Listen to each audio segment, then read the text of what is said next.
Assalomu alaykum hurmatli tuzuvchilar. Biz bu haqda Sharq Turkiston Ma'rif va hamkorlik jamiyati raisi hurmatli Hidoyatullo O'zxon apandi bilan suhbat olib boramiz. O'zi hozir telefonimizda. Assalomu alaykum. Va alaykum assalom. Hurmatli Hidoyatullo oldin ziyoratimizni qabul qilganligi uchun ko'p rahmat aytamiz.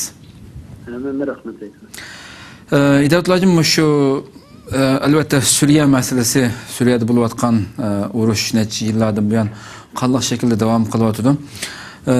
Shu Sumruq, yani aldığım günü şu Hong Kong'daki Sumruq televiziya kanalının ziyaretini kabul kılgan Beşar Esed, Suriye bilen Xitay istihbarat organlarının hemkarlık ornatıp, yani Şinjan'dan kelgen Şinjan'dan Türkiye'ye gelip, bu devletin Suriye'ye gelgen Uygur teröristlerine qattiq zarb berganligini bu ziyarette e'lon qildi.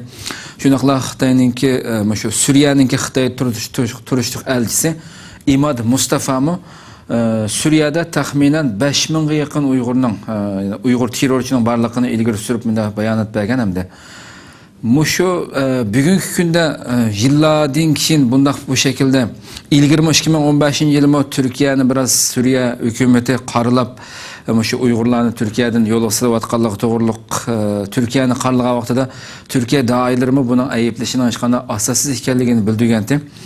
Bugün bunu Xitoyninki bu Hong Kong'daki televiziya kanaliga Basharning bundaq bir bayonot berishiga bunu qanday tushunsiz, qanday qaraysiz? Bu Xitoyning taklifi bilan mi qilyotdi yoki qaysi shaklda tushunsiz buni? Xitoy uzun yillardan bo'lib shu Suriya urushi qo'zg'algandan keyin Sharqiy Turkiston chet eldagi Sharqiy Turkiston mujohidasi berayotgan tashkilotlarning yo'lini to'sash, ularni bir qamal xalta ko'chaga aytirib qo'yish uchun nurg'un strategik harakatlarni olib bordi. Uning birisida sanoqsiz Uyg'urlarni Xitoyning zulmiga uchragan, Xitoy o'zi siqishtirib qochadigan yo'l topolmay majburiy jihatdan sirtqa chiqarish plani bilan nurg'un Uyg'urlarningki strategik ig'ir vaziyatlar beshidan kechirgan holda nurg'un bedeller bilen, qiyinchiliklar bilen devlet atlab 10 minglarcha kilometr safar qilib, derbeder olab dünyanın her yeriga yeyilib ketishiga ve ularning mecburi halda turadigan muqim yeri bo'lmagan holda mayli Suriya bo'lsin, shunday yerlarga ketib qolishiga istiqlik bir şekilde şu yo'llarga menib ketishiga Xitoy o'zi zamin hazırlab keldi. Xo'sh.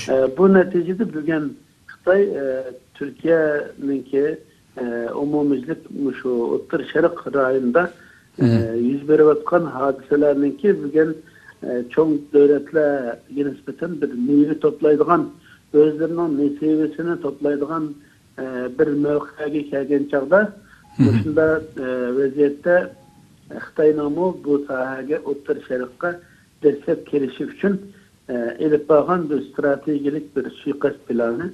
Bu hem O'rta Sharqda özününki ta'sirlik bir devlet ekanligini verdi bir rol özü pişkan bir rolunu ada qilishga kandidat ekanligini bildirish uchun elip bağın bir hareketi. Bunun emniyette Uyg'urlar bilan hech qanday munosabati yo'q, ammo zo'rlab Uyg'urlarni Suriyadagi jidalga, boshqa yerdagi vaziyat ahvollarga chetib turib sünni bir şekilde ahirkatin meyli dahiş olsun da başka teşkilatlarının sünni bayanatları arkalık Şarkı Türkistan davasını dünya terör örgütünün bir partisi patarıga sıkıştırıp ekirip bu rayonda hem özünün məxfi yetiş O'rta Sharq terörünün təsirini özüge layık bir yer tutuş, stratejik bir urun tikleş. İkinciden bu yakiliş arkalık çeteldeki Şarkı Türkistan davası için mücadele edilen teşkilatlarının yolunu tosaş, psikikilik cihetten, siyasi stratejik cihetten bularınki herkes dairesine tarayıp sıkıştırıp kıyın bir ahvalı koyuşunu niyet kıygan halda müşündak sünni gün tertip payda kılıp mündət davranlarını silvatıdı. Biz bunu bu şekilde düşünüyoruz. Xo'sh, Hidoyatullo, ikkinchi bo'lib sizlar Turkiyada faoliyat olib berayotgan uzundan buyon bir tashkilot bo'lib, onlar bilan Bulupmu yıllardan buyon nihoyatda kuchlanib, kundan kuniga kuchlanib davom qilayotgan, ya'ni yuksalayotgan bir Sharq Turkiston siyosati, Sharq Turkiston masalasi Turkiyada mavjud edi. Bu shu Reyna hujumidan keyin biroz Uyg'urlarga qaratilgan biroz bir salbiy narsalarning o'tirg'a chiqishi bilan ba'zi bir to'salg'ularga, ba'zi bir tövenge qarab mengishga uchragandek bir ko'rinishlar bo'lgan deyman. Buni eng oxirgi vaziyat hozir qanday ketyapti? Sizlar albatta davlat bilan yaqindan ko'rishib munosabat o'rnatib kelyapsizlar. Sharq Turkiston da'vosi, Sharq Turkiston Uyg'urlarga bo'layotgan muomala Turkiyada qanday bo'lyapti? Bu haqida biroz ma'lumot bergan bo'lsangiz. Bu birinchisi yangi yilning birinchisi bo'lgan Reyna hadisi. Yalnız bu Uyghur, Sharq Turkistonlik Uyghur muhacirlarni ta'siriga olgan bir masala emas. Xo'sh.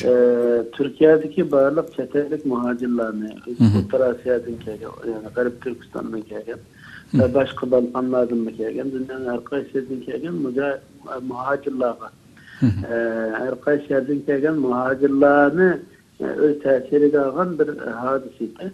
Bu sebepten bu bir vaqtlik o'tkinch bir mesele qarab keldik.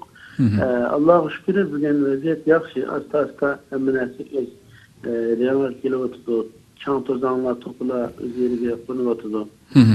Buningda kerakli bo'lgan kimlar shunday jinoiy ishlar bilan munosabatli bo'lsa, kerakli tadbirlar davlat tomonidan inoyat ama bu nuqtadan Sharqiy Turkiston xalqininki bevosita buni tahdidiga uchraganligi.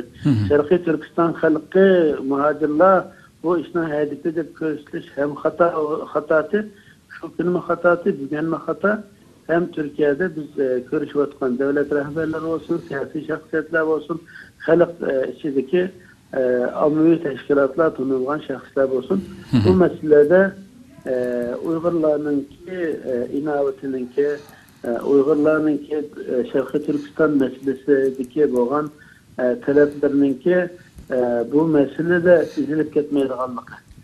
Bu masala asosida buni yo'q qilinib ketmaydigan bir haqiqiy bir da'vo ekanligini ifodalab kelyapti. Hozir bugun kunimizda bu o'tib ketgan oylar o'tmishdi qoldi. Bugun nihoyat yaxshi Turkiyada xalq ommasi tashkilotlar Uyg'ur jamiyat jamoatlarini ziyorat qilib o'tdi. Bizlarni berib kelyapmiz.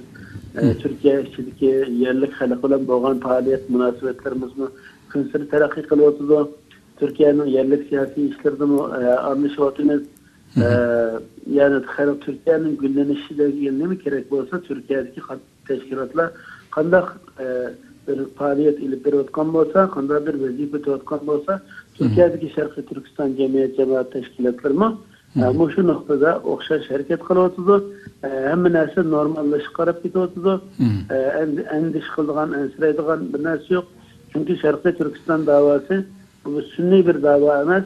Bu 40 milyon halkının ki uzun yüzler esirlerce özüne idare kılıp kilokan 68 yılını yağı Xitay istibdadıda asaretli yaşavatkan bir haklık bir dava bulganlık için bu dava bugün Türk halkı amması içinde kollab kuvvetlenip desteklenip kilovatı Türk teşkilatlarına hazır asta özleri Türkistan faaliyetlerini uyuşturuyordu. Türkiye'nin her kaysiyeti bunu kökeni buluyordu.